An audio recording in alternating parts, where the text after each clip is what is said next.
Kaya, good morning, Aboriginal and Torres Strait Islander elders, leaders and mob. We stand in solidarity and unity with you today. Thank you for coming and for tuning in from across the state. Before we commence our program, we would like to acknowledge some special guests in the room.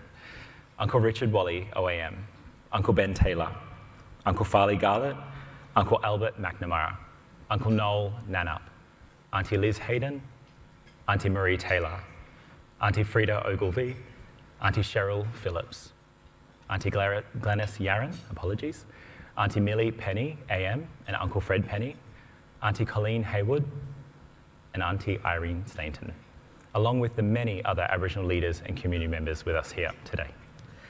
Also, His Excellency the Honourable Chris Dawson, Governor of Western Australia, the Honourable Roger Cook, Premier of Western Australia, Dr Tony Butty, Minister for Education, Aboriginal Affairs, Citizenship and Multicultural Interests, Senator Fatima Payman, Kate Cheney, Member for Curtin, Reconciliation WA co-chairs Nolan Hunter and Debra Zanella and board members, past Reconciliation WA co-chairs Carol Innes and Gary Smith, Life members Fred Cheney, Jim Morrison and Alan Carter, the Honourable Justice Matthew Howard, the Honourable Robert French, Keynote Speaker, Dr Betsy Buchanan, Keynote Speaker, John Byrne, Equal Opportunity Commissioner, Jacqueline McGowan-Jones, Commissioner for Children and Young People, Emily Roper, Director General of Department of Premier and Cabinet and Directors General from multiple state government departments, and National Reconciliation Week partners. And our reconciliation members and allies from the far reaches of our great state. In particular, those viewing at our regional live stream events in Kinjalling, the town of Albany, Naluma, also known as Karatha, Wongatha, the town of Kalgoorlie, and Ybarali, also known as Newman. We know that there are 100 of watch parties happening across WA. We warmly welcome you all this morning. I'm Mary Phaeton, and thanks for having me back for a third year as your co-host. I'm so happy to be sharing duties this morning with this Muditch Marman, Toby Miller, the Cultural Engagement Manager at Reconciliation WA. It's our absolute pleasure to be here with you as committed reconciliation allies at this year's National Reconciliation Week virtual breakfast, beaming right around our state and beyond from Optus Stadium on Wadjemup. On behalf of Reconciliation WA and our National Reconciliation Week partners, we thank you all for choosing to be here with us on this important day. Reconciliation has always been about real equity and finding a common path. We all stand in strength and solidarity together with Aboriginal and Torres Strait Islander people to focus on our future and work towards a truly unified Western Australia. To that end, today, our stories will be focusing on the power of truth and allyship since last year's referendum. We would like to take the time to provide a content caution for Aboriginal and Torres Strait Islander people in attendance. The stories and images that we view and hear today are culturally sensitive, and we understand that it is distressing for viewers. Some of the content shown reflects an attitude of times past that is deeply inappropriate today. Truth-telling recalls a painful and traumatic past for Aboriginal and Torres Strait Islander people. And for us to heal, these truths need to be spoken and heard. Let's start this morning officially, though, with a welcome to country. Uncle Richard Walley, OAM, was 2021 WA Senior Australian of the Year. He has also received an Order of Australia, an honorary doctorate, and WA Citizen of the Year acknowledgement. On a daily basis, Uncle Richard guides people and organisations on their journey of reconciliation through cultural awareness. A little later on, Uncle Richard will be presenting his involvement in the Wadjemup project, but I invite him forward now to welcome us to country. Thank you, Uncle Richard.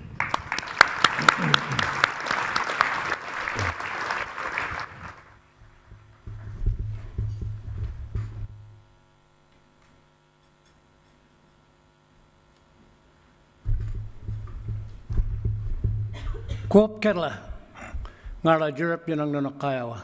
Nanagyaningan wajak buja, wirin buja, ngara mut buja. Mama jana ngara tatni, ngara nganin, karijan wangin, kurko karijan wangin kayawa. Mama jana ngara yeriak tambar kayawa. Mama jana ngara wort kul wangin buruan. Mama jana buruan na wort na karak na buja na mort. Mama kayawa. We ask the good spirit to stand with us here as we stand on this Wajak country, the Nyungar language group. It's a spiritual place, a place where we can come together, share food, share drinks, but also sit and stand together, share and create stories and take those stories and share them to those who require them. Places like this and times like this, we take this opportunity to deliver not a myriad of, but 1 or 2 messages. And in these messages, we want to make sure that everyone is safe when we deliver the messages. It is not there to threaten or to humiliate anyone, but we have to have some truths at times. And those truths are confronting. So today we will be having some of those conversations about the past, and we do it in that respect of making sure it doesn't happen again and we move forward together. So Mama Janangara Kaiwai, may the good spirit be with us. I will come back and have a conversation a bit later and fill in those gaps. And thank each and every one of you for coming here. The collective and collective consciousness is a marvellous thing. It's a wonderful thing. The energies that's created by the collective moves us a bit forward. And each and every one of you hold a space. Don't care where you're sitting or where you are, you hold a space, and it's a tapestry that brings us together. It's the old cliche, that one thread. You may not think you're important, you pull that one thread, the old tapestry falls apart. So each and every one of us play our role.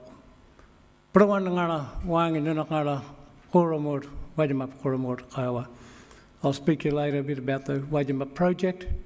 But Mama Janangara, may the good spirit be with us. And as you leave here, may the good spirit go with you and take you home safely.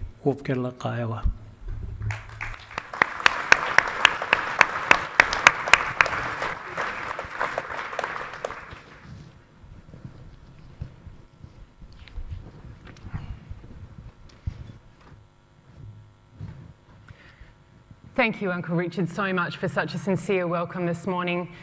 Today's event is being streamed live to thousands of viewers at home and work and schools right around our vast state. And there are special regional breakfasts being held simultaneously in Kinjarling, in Nullama, in Wongatha and Yabali, Albany, Karratha, Kalgoorlie and Newman. A big hello and welcome to everybody who's joining us online from around Western Australia. Now more than ever is the theme for National Reconciliation Week 2024. A reminder for us that no matter what, the fight for justice and the rights of Aboriginal and Torres Strait Islander people will and must continue.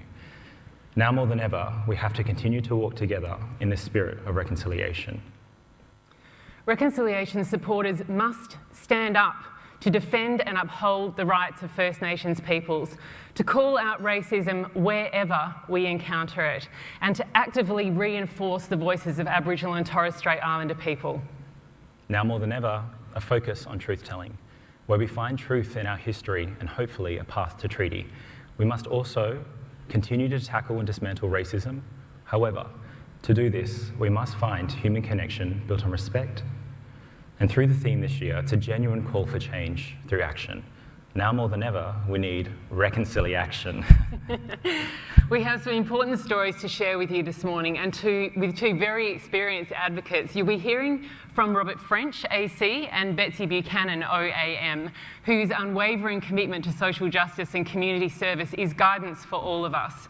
Their personal connection to the reconciliation movement is very affecting, and I know that they are respected and loved by many people in the room today. At the end of our broadcast, we'll be treated to a beautiful performance from an ancient Noongar love story, Wundig, Wilura, by WA Opera. And now we invite our Premier, the Honourable Roger Cook, to share his reflections with us. Thanks.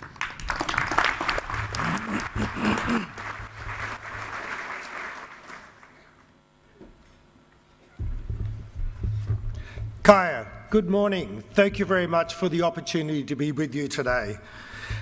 Can I acknowledge all our distinguished guests here today, but in particular acknowledge the elders who have joined us to bless this occasion. This is such an important opportunity to remind us where we are going. Can I thank Barry Winmar, the Deputy Mayor of the great city of Kwoorabup and a very good friend, for your smoking ceremony this morning, and Richard Walley, of course, for his welcome to the country and blessing this space. Can I acknowledge the traditional owners of this land upon which we meet, the Wadjuk Noongar people. Always was, always will be. And as we sit alongside the Derbyl Yerrigan, let us just give thanks for how special this country is and how fortunate we are to be able to share it with the traditional owners. Can I give a special welcome to everyone online and in the regions, particularly in the large community events in Newman, Karratha, Albany, Kalgoorlie and Bunbury. And I'd like to acknowledge the traditional owners on the lands from which you are joining us today. This is a conversation which we have to have statewide and across this country. And can I say, this is a bloody big event. You probably can't appreciate this online, but people are the length and breadth of Optus Stadium today. This is sort of like some sort of referendum revenge breakfast. And it's wonderful to see you all here, because in 2024, I think we have the right to say or to ask the question, what does reconciliation mean? Today's event follows what's been an incredibly challenging year for reconciliation and everyone across our nation. And like so many journeys, the path of reconciliation has ebbs and flows. And frankly, I think you can say we've had the deepest of ebbs. It takes guts to keep going year after year. And for the year that's been, we thank you for your resilience. So to everyone that's turned out today, both here and online, thank you. Thank you for your commitment. Thank you for your dedication. Your presence means that you're not deterred by the setbacks. You recognise how far we've come in the decades past and that there's a lot more to be done in the future. The adversity of recent times is why the theme of this year's National Reconciliation Week resonates so strongly, now more than ever. Now more than ever is a reminder to us all that no matter what, the fight for justice and the rights of First Nations people will and must continue. We often talk about reconciliation as some kind of arrival point in the distant future. The suggestion is that we reach that point, all our troubles will be over. The truth is that it's much more complicated. Reconciliation is an ongoing process, and when it comes to strengthening relationships, there will never be a point where we simply stop and say, okay, that's good enough. So long as there are people that spread hate, ignorance, fear and mistruths, there will be challenges. But so long as there are people who listen, who want to understand and believe in a better future, there will always be progress. And look, I'm certain that I'm not alone in wishing that progress was a bit quicker. As we move forward, we shouldn't lose sight of what's been achieved. Nearly 90% of WA is covered by native title determinations, more than any other state, and I'm proud to have played a part in that process earlier in my career. And when I began in native title, working in the Pilbara, we celebrated the existence of one company, Indigenous-based company, that was engaged in the mining industry. It was NADA Civil and Mining. And we all celebrated the fact that Aboriginal people were beginning to be involved in those contract opportunities. And now we see Aboriginal entrepreneurship spread right across the Pilbara and other regions as they work in partnership with the mining industry and other industry and government. And we continue as a government to work as hard as we can, particularly around Aboriginal procurement. And there have been major companies that have followed in those footsteps. It's helped Aboriginal businesses around the state to build their capacity and create great jobs.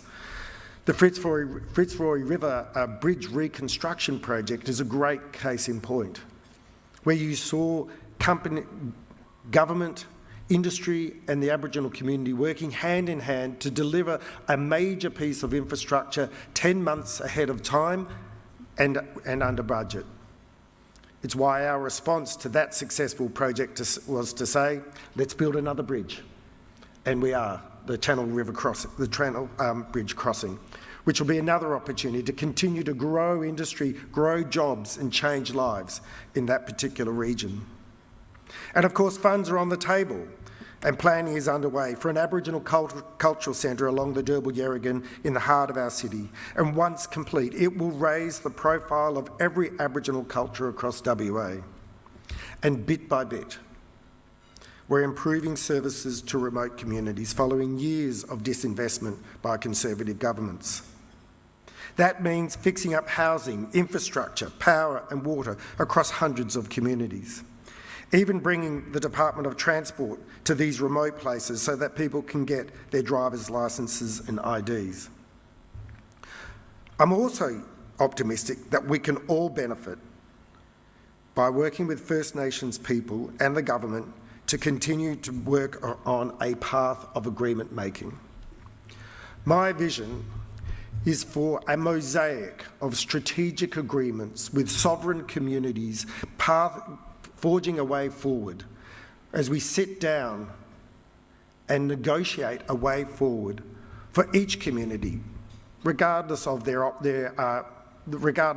aspirations, and working together to achieve economic outcomes, social outcomes, cultural outcomes, and making sure we can move forward together. Negotiations and agreements between governments and sovereign peoples has always been the way forward. Once upon a time, we might have called them treaties. Today, we are working with the Murujuga Aboriginal Corporation on forging a pathway forward about how we can continue to make sure that we preserve culture and provide economic opportunities on the Burrup. And there will be more, and we must do more. I look forward to continuing to work with our First Nations people around the state on agreements that benefit everyone and improves lives. I expect agreement-making processes will become a vital lever towards empowering Aboriginal communities towards self-determination, economic empowerment, cultural resilience and growth. In marking National Reconciliation Week, I must also acknowledge a sad truth about our past.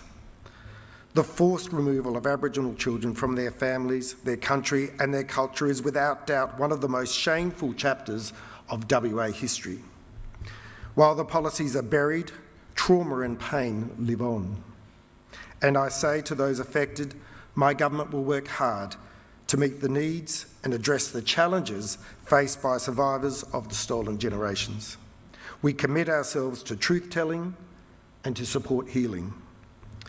I'm under no illusions. There's still hard work to be done on that process, but it is a process to which myself and Tony Booty, the Minister for Aboriginal Affairs, are committed to. Once again, thank you for everyone who's in attendance today, both here and online. Reconciliation requires the courage to confront our own biases and prejudices, listen with an open heart, and endeavour to do things differently.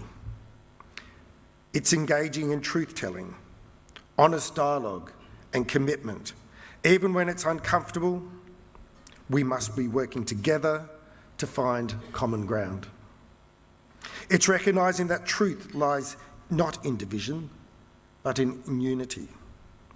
On that note, let's embrace the power of reconciliation, not just for ourselves, but for our future. Thank you.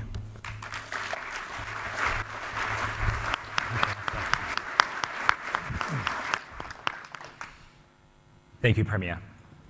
And now we have two schools who are the national winner and finalist in the Narragunawali National Education Awards. Apologies for that, it's a mouthful.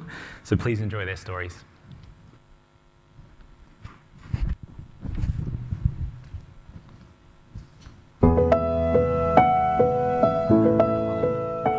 Reconciliation means to me probably learning about their culture and recognising that they were here before us. This is only our land because we took it, and it really wasn't fair.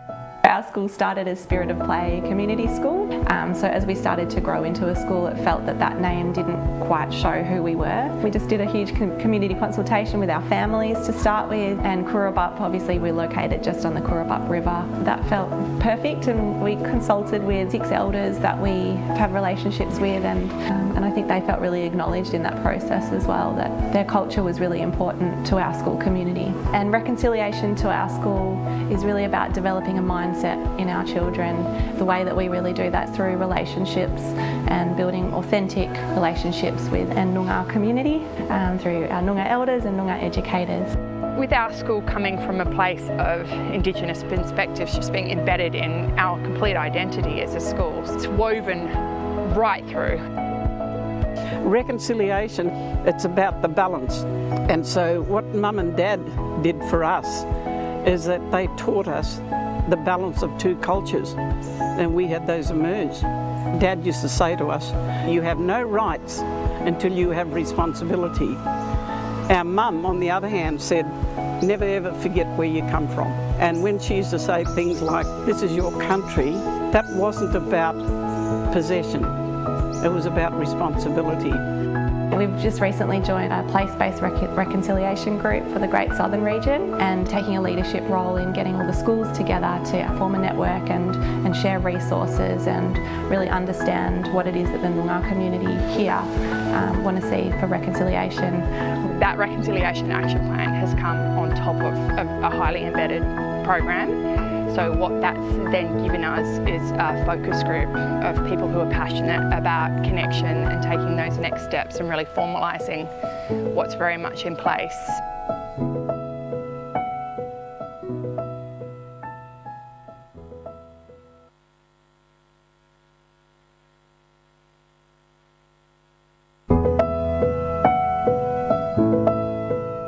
Why is reconciliation important? That's the $1 million question, because it's everything, and it starts with all of us walking together. I think that's really important for us to do. But I guess it's just bringing to the lens the importance of teaching anti-racism and starting right from a young age, so right from kindy all the way through to our Year 6s. Sharing the language now is about connecting. Us reconnecting back to country. Children are taking language into their homes and teaching their parents, their grandparents, aunties and uncles. It's about healing.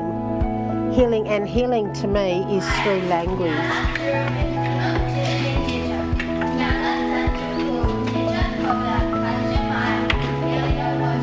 Here at Winterfold, we have made a commitment to truth-telling, so we don't shy away from being honest, even with young children, about the truth of the stolen generations, because it's the truth.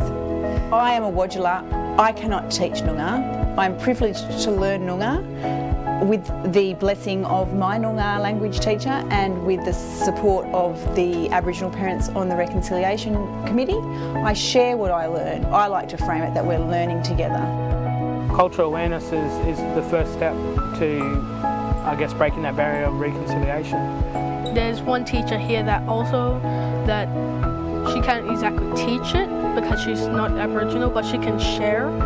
And they both do have connection because they both share information about the culture's ways. It's heartwarming to listen to children talk about animals and birds. Instead of using English, they're actually calling them their original names, which is heartwarming. And we also know the importance of this work, so it is really an opportunity to put the spotlight again on reconciliation. So every opportunity we have to champion reconciliation and talk about reconciliation, then we're up for it.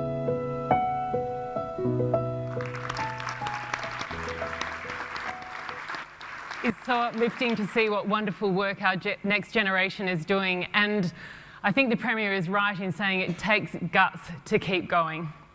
Before we see the next video, I just need to warn for Aboriginal and Torres Strait Islander people here with us and watching online today, because the stories shared in this video reflect a painful and traumatic past.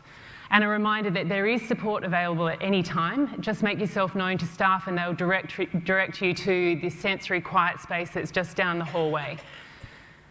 The Wadjemup project is an important ongoing truth-telling process for all Western Australians. No matter what name you know this place by, Wadjemup, Rottnest Island, you will know that there are important truths to tell.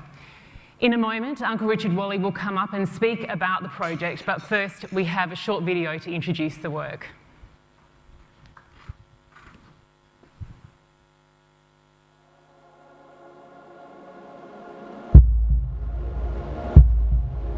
The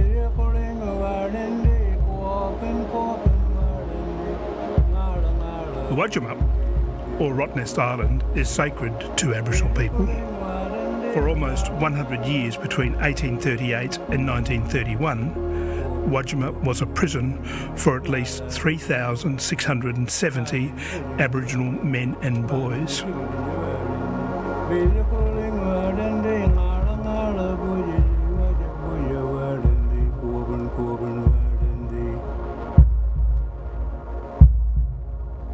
We've been around for a fair while. Our connection is to the island is family, connection to other families and other histories, and storytelling.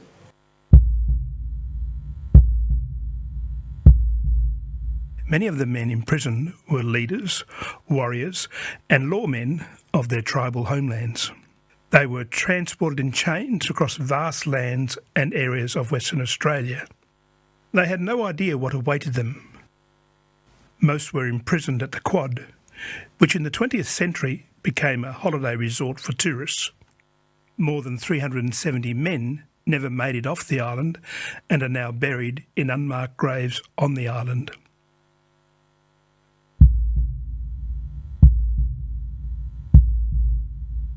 Knowing that we have ancestors that are actually buried on the island, it's really significant that, of course, every Aboriginal family are involved in having a say and acting on or performing some kind of action as to how their descendants are being commemorated and remembered. As a senior member of my family and an elder within my family, it's really important that we have a voice.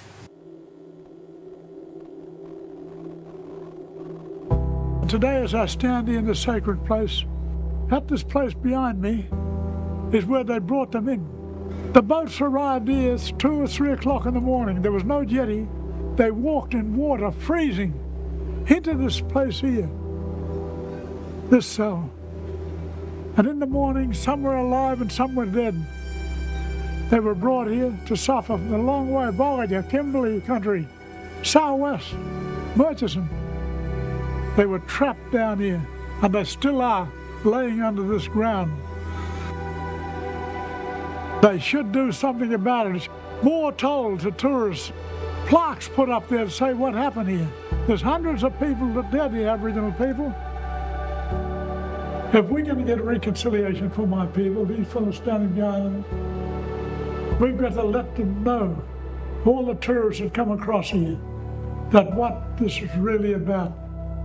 If we're going to get a reconciliation, we've got to recognise these people, my people.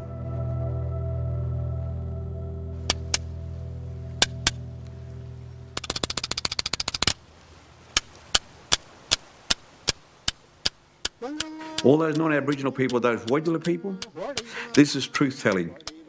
They need to listen to what we are saying. We're not asking for much of anything. We just want to be heard and we just want to tell the truth. And we need people to listen. By not listening to what we're doing, they're not helping themselves and they're not helping us to finish what's supposed to be done on our Noongar country.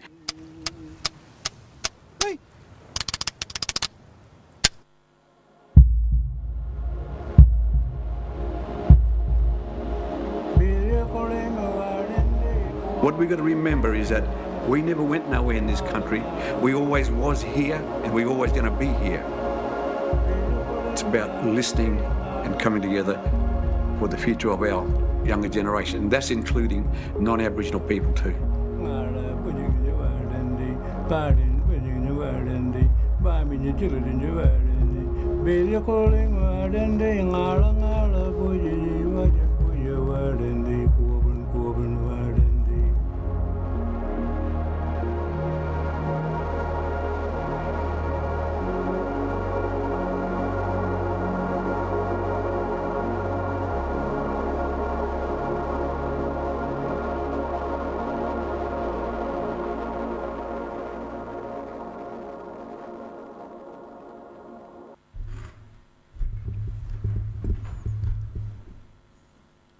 Kaya wanju ngala, wangan nunak nala Kwoorabup Wadjemup kaya.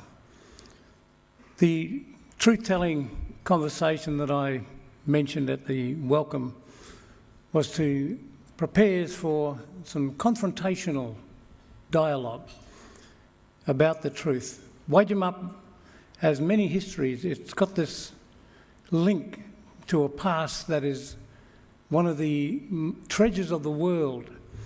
We've got stories that go back 7,000 years ago when the island was connected to the mainland. That's a 7,000-year-old story. We've got another one that goes out 35 to 40,000 years that goes to the shelf, 12 miles past it, when that was the land mass going that far. So those stories are treasures that are still here today in stories and in song. Then we have this history of colonisation and the connect and the prison. And that is a confrontational history because it's about humanitarian and truth. We don't want to turn this into, this is an Aboriginal and non-Aboriginal thing, we want to turn this into a human. How would you feel if your leaders were taken just because they were confronting an advancement of a colony? These were the challenges we had today of how we can take care of that, what we call unfinished business. So the leaders that were taken at a time, you've got to remember that we as Aboriginal people never heard of warfare. You're standing on a country that never took place in organised warfare. We had a respect and a balance with our fellow men, but also with nature, the plants, the animals. We respected every living entity on this planet. That respect evolved over 2,000 generations to give us a balance, a perfect balance of harmony.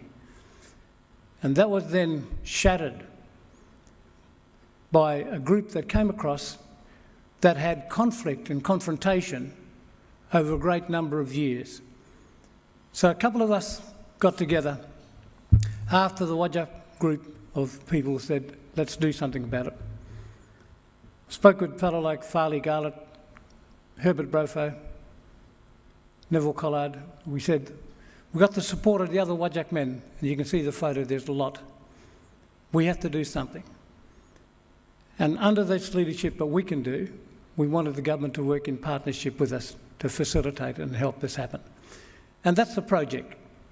So that project is ongoing, and in November we will bring this project to fruition.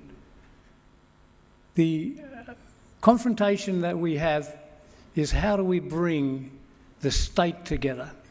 So up here we have, if we go through the slides, I'm going to show you a couple of slides. This is the quad. This is where the men were taken. When they're taken to prison, they were taken, as Uncle Ben showed you, on the shoreline. From the shoreline, they were taken into a small cell, and from that small cell, they were taken to this quad. I want to take this opportunity to invite Herbert to come and stand with me. Brofo. It was our activists that got this on the map. Activists like Herbert's family that made sure that the truth was never buried. The reason I invite Herbert is that we started this journey and we're standing together as people, as activists, as environmentalists, as pacifists. We've got to do this together, a whole lot of us. So the next slide that I'm going to show you very quickly, this is the burial ground. It's got trees all over it now. And the next slide we're going to, because I only got 10 minutes, so I'm going through very quickly and I want to share a little bit with Herbert. This is the burial ground that is unmarked at the moment, and we're going to have a project to take care of it. So you can see where the quad is in the bottom part. From the quad to the burial ground, there's not much distance. The last slide I want to show you is, this is where people came from, right across this state. So the arrows show where they were gathered, but every part of this state was affected. And as colonisation went out, more and more people came into this island. Before I finish up, this is about correcting things that were wrong at the time. We know they're wrong now. I want to take this opportunity, before I get Herbert, to say 2 minutes. We only got 2 minutes, Herbert, because we're on live. Herbert and I usually talk for about half an hour each, so we... But I want all the women to stand at this moment, if you can, please, for me. If I can have the women to stand. The reason I'm asking the women to stand is that we have a confrontation today. We're talking about the past, let's talk about today. We want our women to be safe today. We want our women to be respected today. We want the same thing we wanted for these men in the past. The women are facing the same issues today. And we as men stand by them. So then let's stand by our women and say, you are respected, you are safe, and you hold a place in this society. So let's stand together as men, and I'm going to get Herbert to finish up with 2 minutes, and I'm going to come back and finish up with a song, because we need to work together as we stand together at this moment. A meaning, Mandu, Narragunawali. Get someone to educate you on that. It's part of history. My name is Herbert Brofo. I'm an activist, and many of you governments know who I am. I'd like to send a message to Mr. Cook, the Minister, and the Commissioner for Police to come one day, sit on the ground and have a conversation like a man. The time has come to put our differences across and sit down and let's start the journey of men speaking to men. There's many problems in the communities today. As an activist, a first time as a journey, and I'm shaking, standing in many people of government that have never ever came and seen me and had a conversation. I'd like to thank Richard and the family and the rest of the elders for a first time a journey to see and open my eyes as a young man who's starting a journey for my people, the grassroots. I'm an activist and I always will be an activist. I will no longer lower my level to a person who's above me. I'm a person that likes to sit down and have a good yarn, a conversation that I will continue talking and you won't get a word in. Today, we stand in solidarity as people who want to see the past and the future. The future is, when are we going to be recognised? When are we going to have a chance to have a voice and talk like men who we are today? So, Mr. Cook, I sit at the gate every single day of my life since the passing of my mother and my father.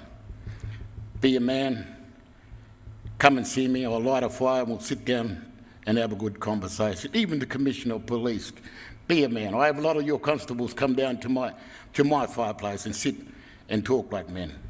Don't hide from me because I know where you are. Thank you for allowing me to come today for the first time as an activist and as part of the community. I hope you enjoy your event today and let's move forward. And don't forget, I'm still here.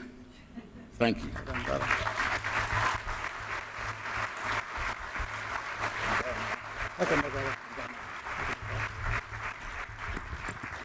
Thanks for that and sitting down. And thanks, Herbert. The reason we have these is we're going to have the most uncomfortable conversations. It's easy to sit amongst our friends, like-minded people and have conversations, but we must have the uncomfortable ones, and we're ready for it. And we as a society are ready for it because we have the leadership now that's ready for it. We have people in departments that are ready for it. We have a time now under our watch where we as a society can make a difference. I'll finish up with a little song that's called Ngarni Nye. Let's share food together, let's share conversation together, but more importantly, let's respect each other. Ngarni kopen ye ngala calling ye ba min jil yet ngarni ye ngan more bujagan ngarni ye ngarni kopen ye ngala calling ye ba min young ngarni ye ngan more bujagan ngarni ye kopen ngarni ye ngan more bujagan ngarni ye. Kaya wanju mum and dinangara, may the good spirit be with us and take us safely in at the end of this conversation. Thank you for your respect. Thank you for being uncomfortable with me for a while, but now let's get our strength to it, be comfortable, be strong, and walk together in this next future. Thank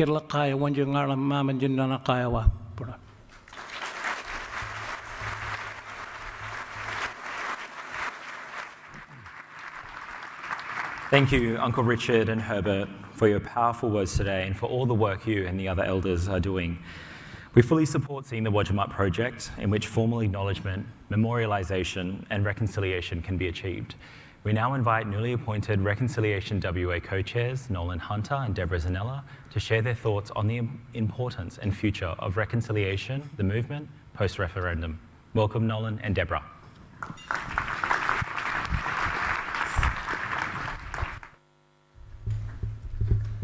Thank you, Toby. Kornamuyon, Angijawa. Jeba wian aranjan, nyunga wajak, borongan agal ambring. I pay my respects to our Nyunga people, brothers and sisters. Ngajana Garon Ambring Bari Jawi Agal Yaro.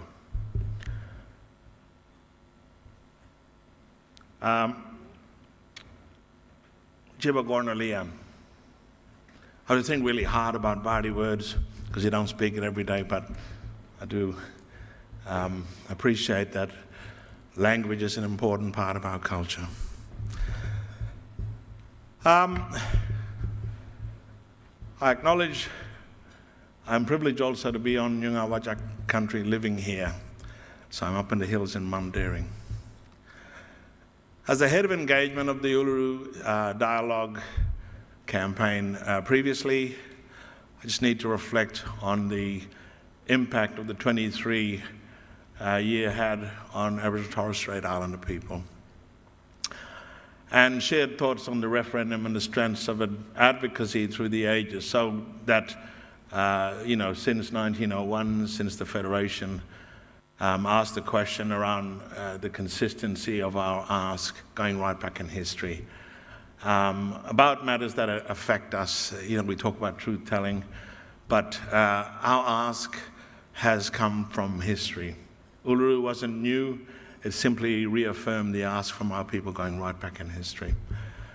So people have been consistent in advocating for change. So the consistency of the ask and the advocacy. We have standing orders from our people going right back in history, no matter which tribe or language group you've come from across the whole of Australia. So we have standing orders from our people, your people, no matter where you're from. And from our ancestors going right back, and we hear some of these stories and the things that need to happen. We've been telling our truth since colonisation. What we need is truth listening. So the truth telling is one part of it.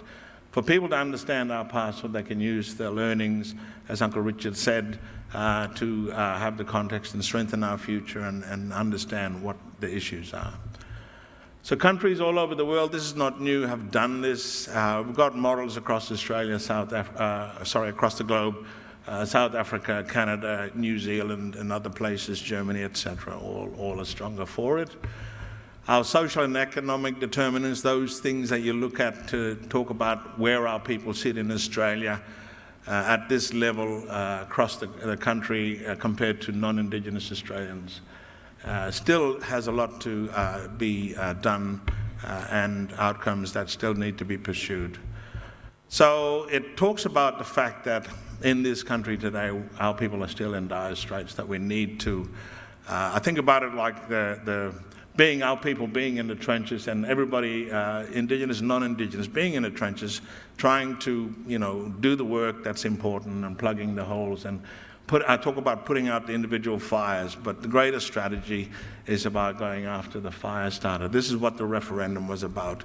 It was about how do you have constructive or structural reform that makes a difference. So we talked about education and awareness through that campaign, and How, in light of the referendum failing, what does that mean for reconciliation and what we do going forward? And so it's a great opportunity on the basis that the referendum highlighted, platformed important Indigenous issues in this country and raised awareness about issues for Australians to consider as well. So I think that gives us a good footing on going forward with reconciliation, but it means we have to change some of the things we do in light of that. What is it that we do different? What is it that we need to talk about in terms of this now more than ever being a process that really, or an urgency that says we have to do something. It's also possible to understand that the platforming of the referendum, raised at the highest level in Australia, Indigenous issues. The voice of our people bring hope for the next generation to continue the important and powerful work of reconciliation. And we went on country with our regions, a process that my co-chair here will talk about in a minute, to hear from elders and leaders as their hopes for reconciliation continue. Should be some. Hi, my name's Azad Flowers. I'm here at a significant and important site to me as a Noongar man, and this is where I come to reconcile myself and connect to my culture and my identity at a place called Buurloo, Bluff Knoll, place of many eyes. Reconciliation to me means embracing who you are, accepting and acknowledging where you come from, how you've created your resilience and strength on that journey, and how we embrace, adapt, adjust, and acknowledge other people along the way in regards to that walking together and healing process of bonding. My hope for the future of our culture, for our young Indigenous people to embrace their culture, to embrace their elders and their leaders in their community, because this is where you learn and understand who you are, what your purpose on this journey is, and also to learn, engage and collaborate with those outside of our cultural domain. To embrace culture outside of your own, you need to embrace your own interpersonal feelings around who you're going to be making contact with and wanting to work with and walk with in reconciliation, where we both adapt, adjust, acknowledge and understand our differences, but most importantly, collaborate and create partnerships on our similarities. As a community and as a group, we need to have that cultural interpretation as the backbone and front and centre of whatever project or program we're doing on country. I look forward to meeting and catching up and walking and talking together with you on country somewhere in the near future. I'm my elder. My name is Violet Sampson. I'm a Ngalama elder, Pomeranian. The word reconciliation means getting together. My hope for the future is being together and working together and to be strong. And the more we get together, the more we find it easy working together for the future generations. My hope is for the young people to be leaders, standing in the community, speaking up for what the needs of the community, how to work with the government people, and to be a good role model for the future. But I would like to see the big bosses in the mining companies to listen and talk with the Aboriginal people for what's good for the people, to working together in the community. From the mining company to listen and to work together. For the best new leaders going to come on for us when I'm gone, the young leaders will work with them then. When I'm gone, while the new leaders to working with the mining company, to work for the best, to working together, to understand one another, what is right and what is wrong. I'm Lou Lockyer. I'm a Bunjamangalama woman. I was born in Port Hedland and raised all around the Pilbara. Have called Newman or Newralli country home for the last 17 years. I'm currently a counsellor on the Shire of East Pilbara. My hope for reconciliation is that in the future and the near future, there's a way for our Indigenous and non-Indigenous Australians to sort of reconcile around the truths of what our history is and pave a way forward. It's important that Aboriginal and non-Aboriginal people do this together, and it's not just one, it's both. My hope for our young Aboriginal generation is that they take the lessons learned and our history and take it into the future, but use it as a way of advocating and using their voice to create a better future. There are some really deep, hurtful lessons within our history, and I believe that through education, they can use that as a way of creating a new future, a better future for us. Now more than ever, I think non-Aboriginal people can really leverage their voice to help our Aboriginal Australians by learning and understanding our history. There's stuff that we didn't learn in school that I think is really important for them to understand on how we got here, and then it can help build, I guess, that cohesiveness around reconciliation and making sure that the journey isn't just one walked alone, it's one that we do together. Because we've lived it, now we need them to walk with us and understand it. My thoughts on reconciliation is good. It's because, in the old days we don't hear about reconciliation, but in the last maybe 5 or 10 years, we started hearing about reconciliation, but we must put it in practice, to see how it can work between the black and whites. It's very important. The younger generation is good because, a lot of our people now are going to school now.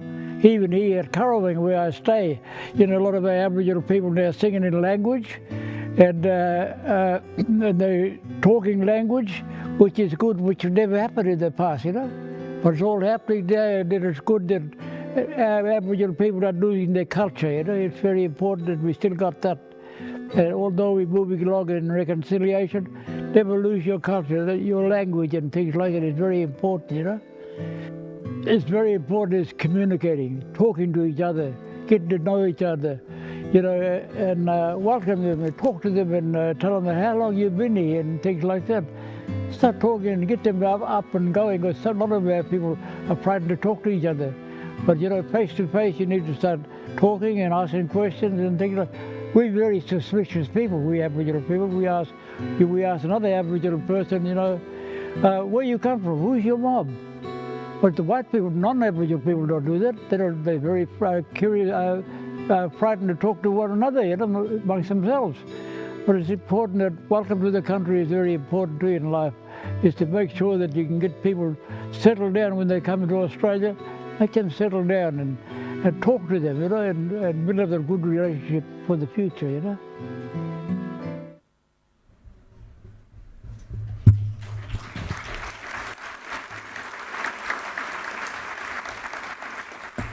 Kaiao.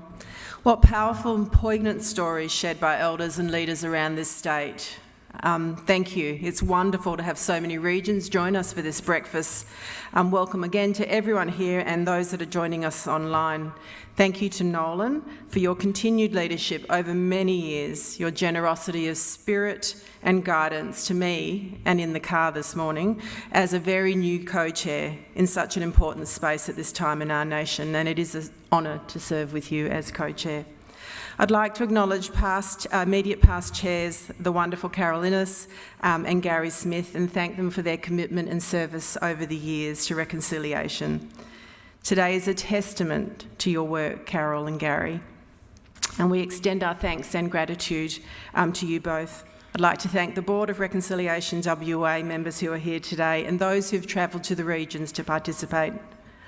Along with elders and mob, we acknowledge the past months have been challenging for many people, particularly Aboriginal and Torres Strait Islander peoples, but also the allies who believed that the voice would be an important step forward in the reconciliation journey.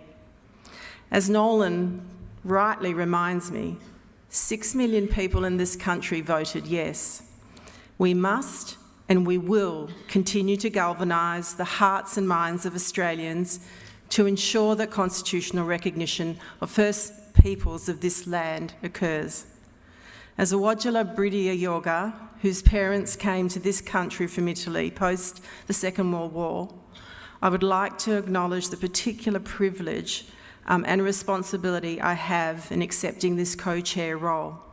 I have had many privileges throughout my life, but none like this as a very new co-chair of Reconciliation WA. I do not take this responsibility lightly, and with sincerity, I make my public commitment as an ally to give my all in this journey of reconciliation. I know, however, that those who have gone before me have paved so much of the way. To the Aboriginal leaders and peoples in this room, I thank and I acknowledge all of you who have given to us. To our allies, to us as allies, it is now more than ever that we must walk together to seek justice and recognition for the traditional custodians of this land and their descendants. We know each and everyone here is on their own reconciliation journey, and Reconciliation WA have been deeply listening to mob and allies and those who want to contribute through the broader discussion in our Respect Rising, which has been supported by Lottery West. This program, which has been Aboriginal-led by the wonderful Jade Thompson, with a wonderful support team that has culture at heart. We have been thinking of how reconciliation has shifted post-referendum world and how we can turn some of the divisions into unity and to find where our work can be most meaningful. Over 500 people so far have engaged in these important conversations, and we are continuing engagements over the coming months so that we can deeply listen, but also deeply hear. The very talented Aboriginal artist Reese Paddock has listened to many of those conversations and collected the key themes to date, which will shape our thinking and are emerging on the screen as I speak.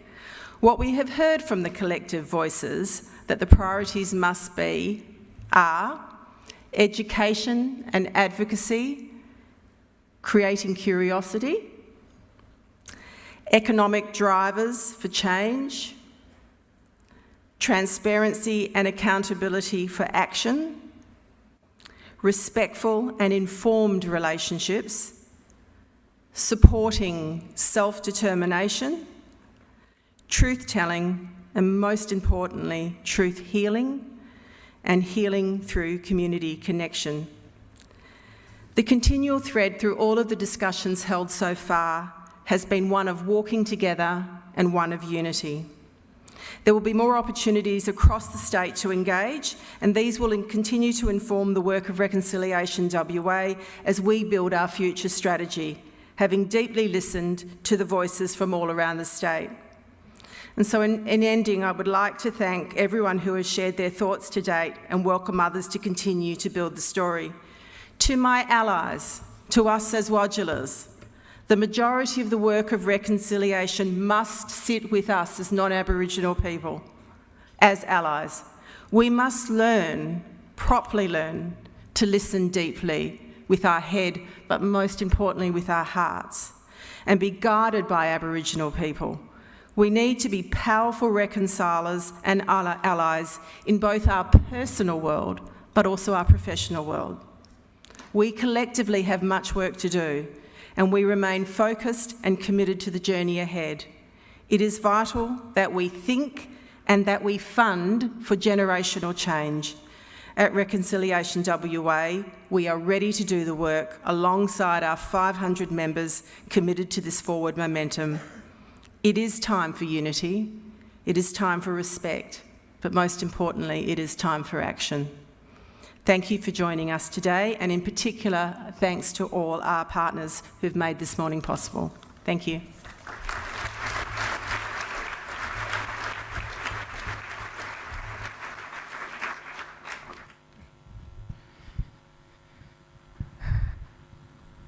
Thank you so much to our new Reconciliation WA co-chairs, Nolan Hunter and Debra Zanella, for your leadership. They were powerful words you had for us, and so much to think about in those moving stories we just heard from Uncle Ezard Flower in Albany, Nana Violet in Karratha, Lou Lockyer in Newman, and Uncle Aubrey in Kalgoorlie. We'd like to take this opportunity to acknowledge the participation of our National Reconciliation Week partners and the regional councils who were also involved in this year's breakfast. You'll now see them all on the screen. Also, each year, the Reconciliation Week Street Banner program offers a positive contribution towards reconciliation. The program increases awareness of National Reconciliation Week throughout Western Australia and provides the opportunity for organisations to acknowledge the significant place of Aboriginal people and culture within our communities. Thanks to the support and sponsorship of participating local governments and organisations, this year, hundreds of Reconciliation Week banners are proudly flown in prominent locations across Western Australia, featuring a chosen artwork by a Western Australian Aboriginal artist. This year, our banner artist is Renita Brown, daughter of distinguished painter Flora Brown. Renita is an emerging talent at Papunya, Tujupi, who creates intricate works reminiscent of the Tali, the sandhills around Papunya. Merchandise featuring Renita's work is available here at the Boorloo Breakfast or Reconciliation WA's website. Got to do a little plug. Let's take a look at Renita's artwork now, filmed on her country.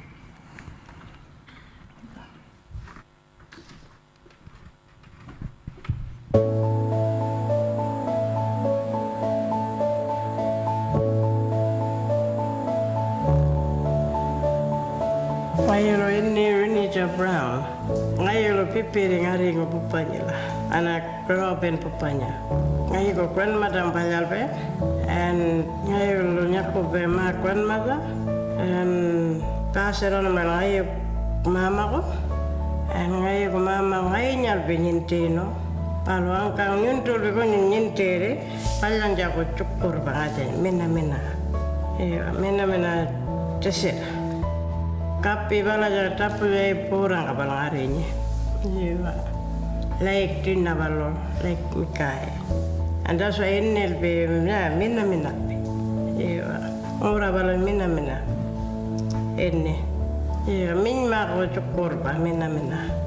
Like jingo ana na jingo family ta. Kucurang usai mikin palana lagi. Iya. So we got a lot of family. Parang ora kucup ba koreano. Pacukur pasti lah balonya bayan mina. And cukur ba aja kanin jakodo. And like nyinti nanja. Like ngayo grandmother mo palo bayal by white and black. And ngayo ko mama mo same bayal by white and black.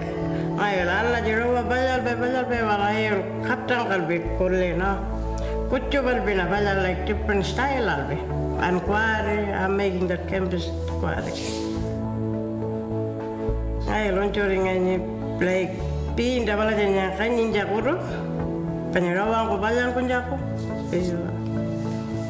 Ewa.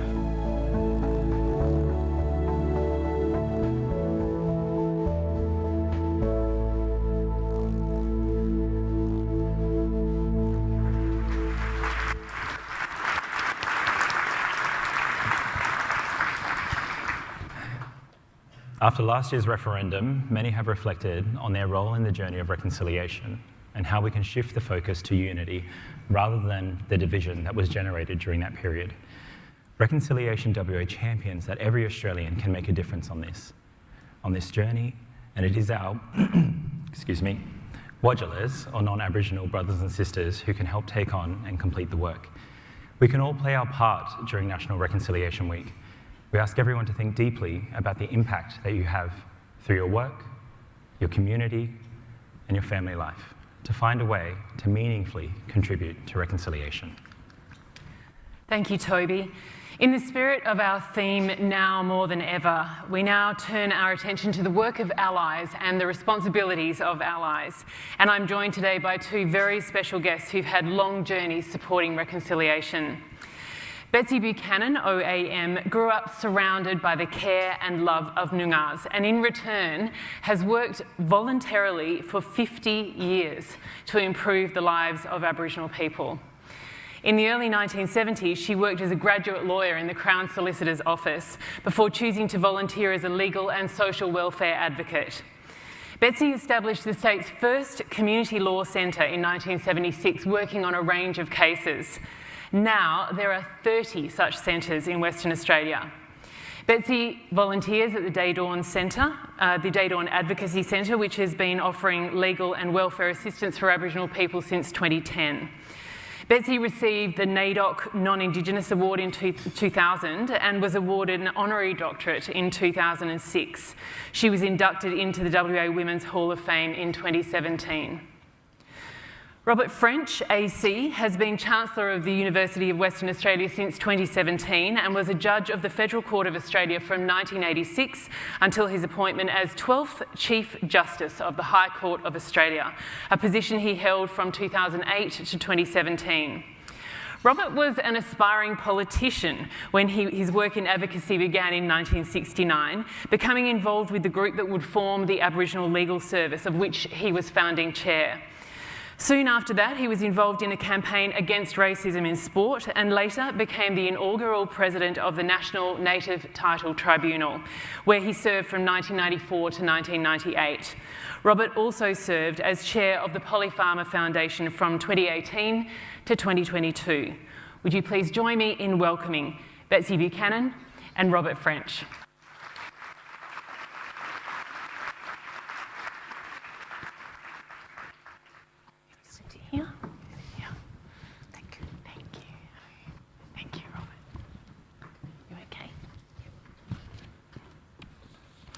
Betsy, I'm going to invite you first to talk about the work that you were doing originally when you started the Advocacy Centre in the old Trades Hall on Beaufort Street, down in the basement. What were the first things that you had to start doing?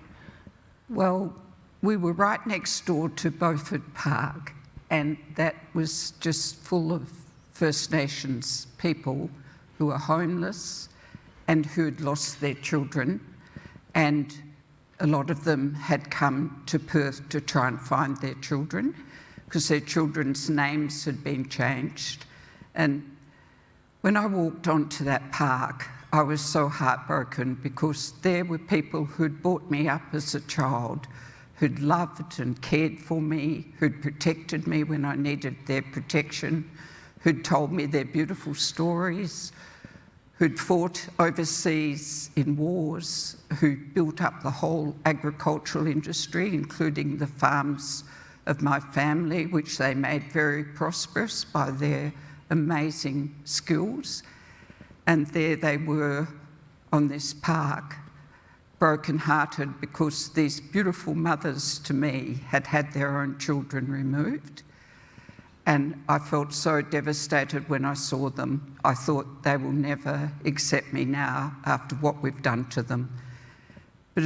And we had an office, but we didn't have any customers, so I was very desperate for people to come because we'd given a community law grant by Attorney General Peter Durack. And I thought, please, I hope you'll come. As soon as the people I'd grown up with saw me, they came straight over to me. They embraced me like I was still a little child in the pram, said I was an annoying girl, I was their girl, and I said, please come down to our office, and they said, we'll come, and they got everyone else to come. And I thought that was the most amazing day of the beauty of First Nations people, that place transcends history for them. They had been forced onto reserve, that had their precious children taken, yet they still embraced me because they knew me from home. And I thought about what Dietrich Bonhoeffer said about post-Holocaust, that when we turn to God, we find him poor and scorned and without shelter and bread. I thought these people reflect the great Creator more than any people I've ever met. Thank you, Betsy. I want to come back to you and ask you about the transformative experience that you've had working with Aboriginal people. But Robert, I'd love to hear a little more about that young aspiring politician in 1969 and how he got involved in what became the ALS. Yeah, well, I was the Liberal endorsed candidate for the seat of Fremantle against Kim Beazley's father, which gave me a snowball's chance in hell of winning. The one good thing that did come out of that campaign, which I lost by 60% to 30%, was that I met a rather remarkable woman who was the president of the Applecross Women's branch of the Liberal Party. Her name was Iole Burkett. And she'd been one of the famous Australian nurses who'd been imprisoned by the Japanese in the 1940s in Singapore, in Changi. And they wrote a book about them called White Coolies. Anyway, Iole and various friends had attended a UWA summer school in January 1969 called A New Era for Aborigines, and Charles Perkins and a whole range of Aboriginal activists had attended that summer school. And as a result, Iole and a group of, I think, 35 of them decided to form a foundation called the New Era Aboriginal Foundation. And she was the initial chair, and her co-chair was Elizabeth Hanson, an Aboriginal woman who had been an activist for many, many years. And through my engagement with Iole and her friends, I became involved with the formation of what was called the Justice Committee. And some doctors also became engaged with what was called the Medical Committee. The Justice Committee became the Aboriginal Legal Service of Western Australia, to cut a long story short. And anybody who wants to read the history of that can read Fiona Scaring's book. But that was a walking together. It started with a lot of white lawyers, of course. There was Fred Chaney and Peter Dowling and John Toohey and Ronald Wilson, Graham MacDonald, George Winterton, many others, but also Ken Colbung and Ken Winder, the unforgettable Ken Colbung, who had the most amazing sense of humour, and a whole bunch of others. And we started off by asking for special training for police and justices of the peace, just letters to ministers. We were told that everybody was equal before the law, but we all know that formal equality before the law does not translate into equal justice. And so we started trying to develop little voluntary legal aid services, but suddenly the Whitlam government came into power and we were asked, how much money do you need to represent Aboriginal people throughout Western Australia? And it was a new game. Now, the story is a long one. It involves a lot of people, Aboriginal and non-Aboriginal people, but the Aboriginal Legal Service today is a well-established statewide service with a strong Aboriginal leadership. One of its early members, one of its early employed solicitors was Greg McIntyre, who went on to become Eddie Mabo's solicitor and is now the President of the Law Council of Australia. Another of those early involved was John Toohey, who left his practice at the bar for a year to go to Port Hedland to represent people in the Pilbara. Later became the first Aboriginal Land Rights Commissioner of the Northern Territory, and later was on the High Court and part of the majority which decided the Mabo decision.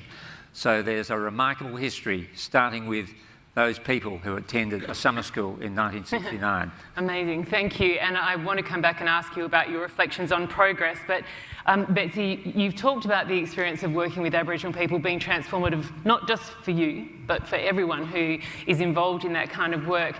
But one of the things that I found really interesting about the way that you framed the kind of advocacy that you do is around legacy. Yes. Would you be able to speak to that a little bit, please? Yeah, well, like many people throughout WA, both my parents were war veterans. My mother could not recover from the horror of war. In actual fact, she trained with Ioli Burkitt, and so she was violent to us, and that's why I had to have Noongar people protecting and looking after me. But my father, who was quite a heroic fighter pilot, he found solace in legacy. So I used to go with him on his legacy rounds, and from Williams to Albany, there were First Nations veterans.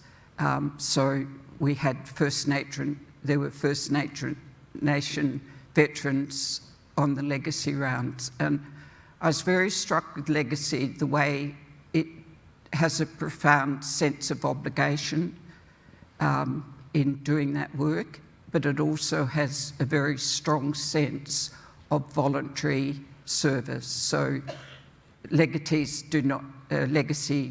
do never take money for their work, and I was very influenced by that because I thought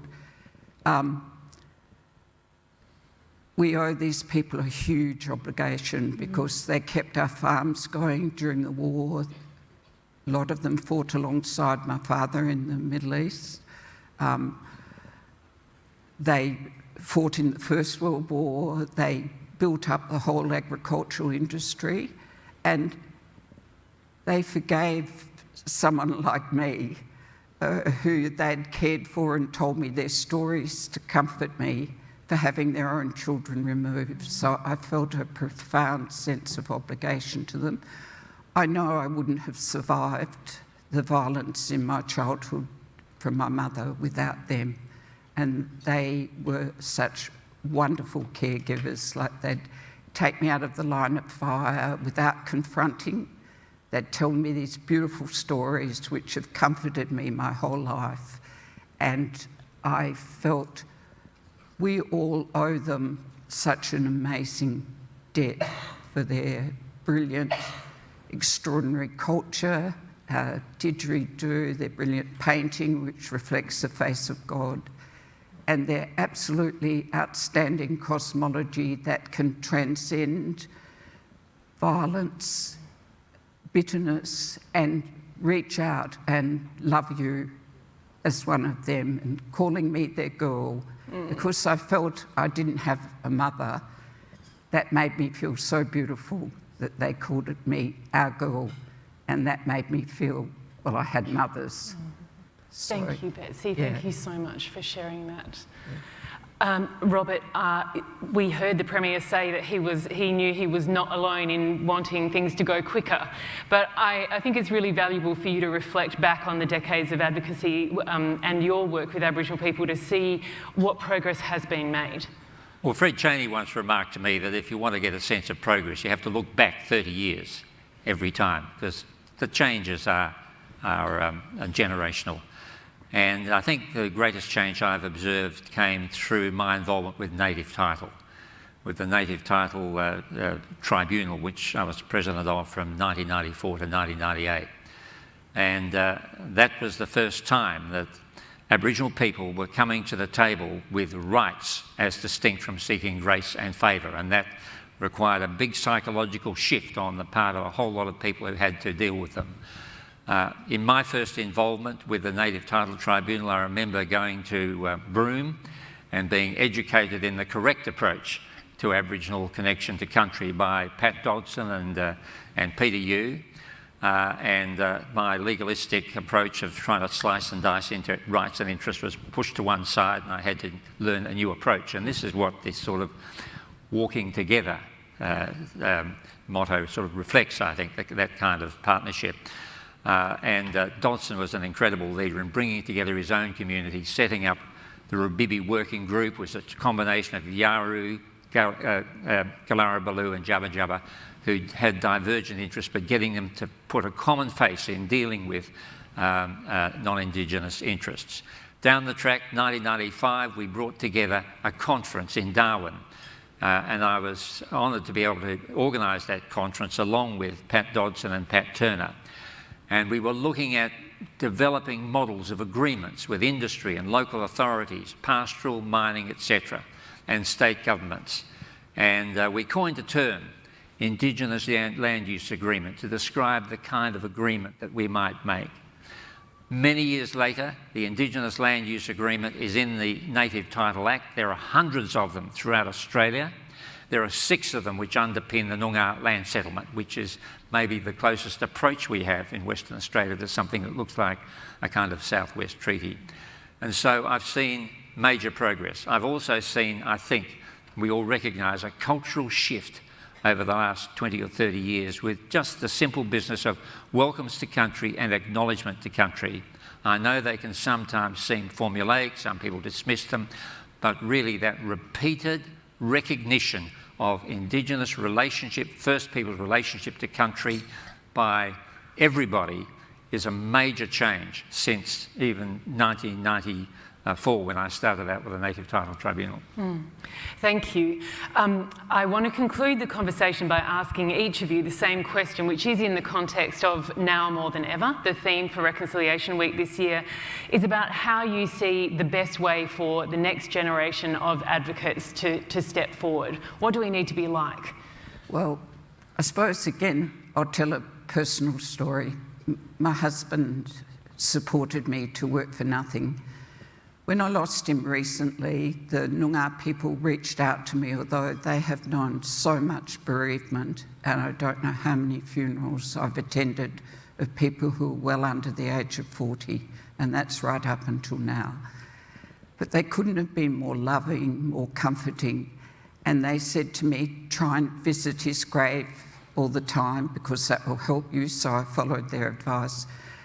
And I was walking down to his grave not so long ago, and I saw these 2 Noongar women on the side of the road who I'd known since childhood, and I'd tried to help. They were stolen children.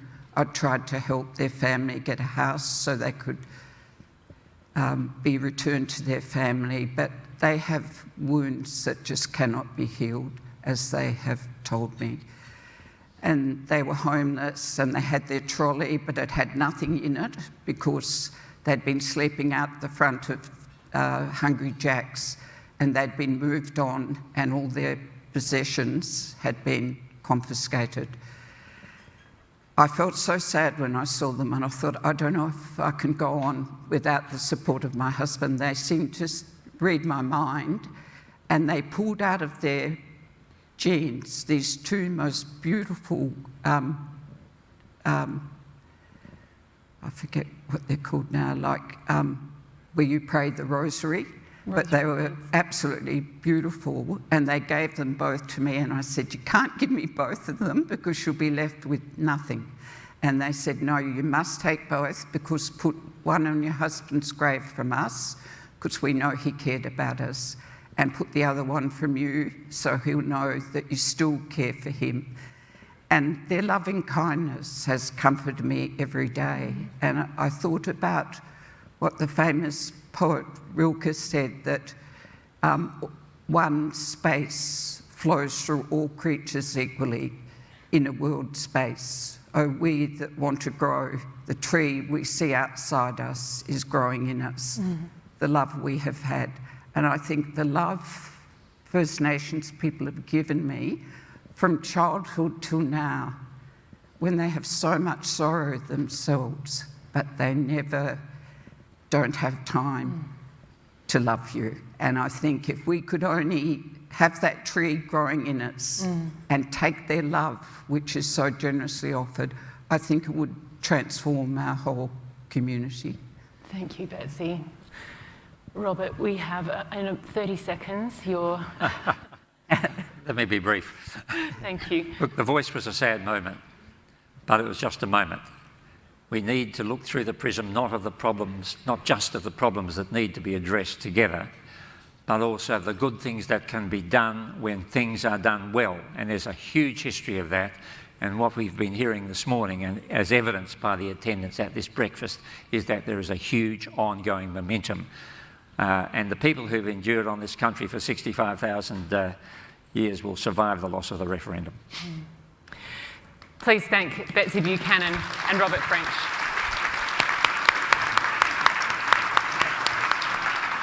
Okay. Wow, what an insightful and important conversation. Thank you, Robert, Betsy, and Mary, for so thoughtfully sharing your views on the importance of reconciliation and why, now more than ever, is so important to all of us. And being a strong ally is key, and that came across in those messages. You know, continuing conversations to ensure that we don't lose sight of the work and that it must continue. Reconciliation must live in the hearts, minds, and actions of all Australians, as we've heard today. And as we move forward, creating a nation strengthened by respectful relationships between the wider Australian community and Aboriginal and Torres Strait Islander people. We thank you all for supporting our collective ambitions for National Reconciliation Week 2024 and beyond. And to all the allies who have joined us online, thank you. To our regional hubs who showed up in force, it was wonderful to have you join us. We leave you now with an extraordinary live performance. Earlier in February of this year, acclaimed artists Jared Wall and Jess Hitchcock amazed audiences in the world premiere of the West Australian opera Wundig, Wilura by Gina Williams and Guy Gauss. Based on the ancient Noongar story from Balladong country in York, these star-crossed lovers break the bounds of law and custom in the face of catastrophic circumstances. Their souls were forever banished to Wongborough, Mount Brown, and Walwelling, Mount Bakewell, where their spirits live on. For us today, Jess Hitchcock will perform Balladong War, or Balladong Sky, before Jared joins in singing Wundig and Wilura's love duet, Nalak Kalyakul, We're Forever. The performance will conclude our National Reconciliation Week breakfast, so please enjoy and use this important week to think about your reconciliation responsibilities. Thank you again, and good morning.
Jinda kanango malapwa bedak kerala dabakan kuli baladong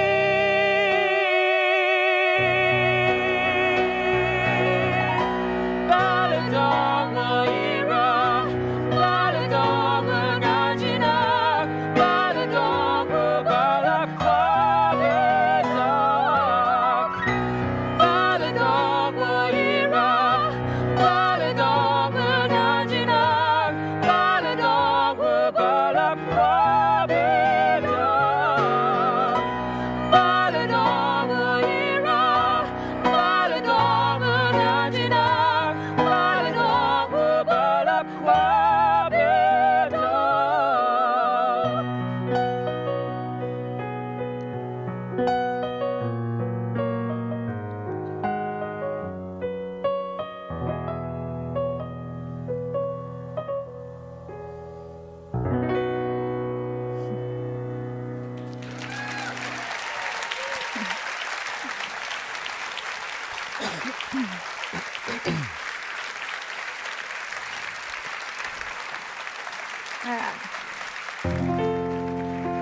kurama alijabali rayak mai rayak honang kut dabakanan yan kut jinangan yan kuramat jerung kuramat nunuk nan yan win kuramat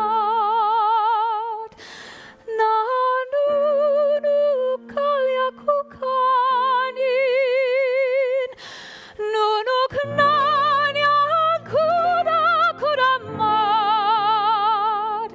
kedelak jindawulak wedin where windy nunuk wudku ngan jalini nunuk ngan kuchew kadijin alak kalyakul windy nunuk wudku ngan jalini nunuk ngan kuchew kadijin alak kalyakul ngalak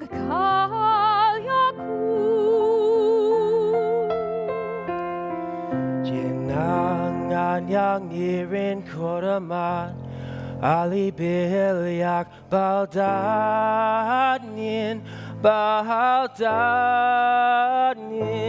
Ongang kor dabakan ngan yang kor Jinangan yang koraman Nirin koraman Nunugan yang win koraman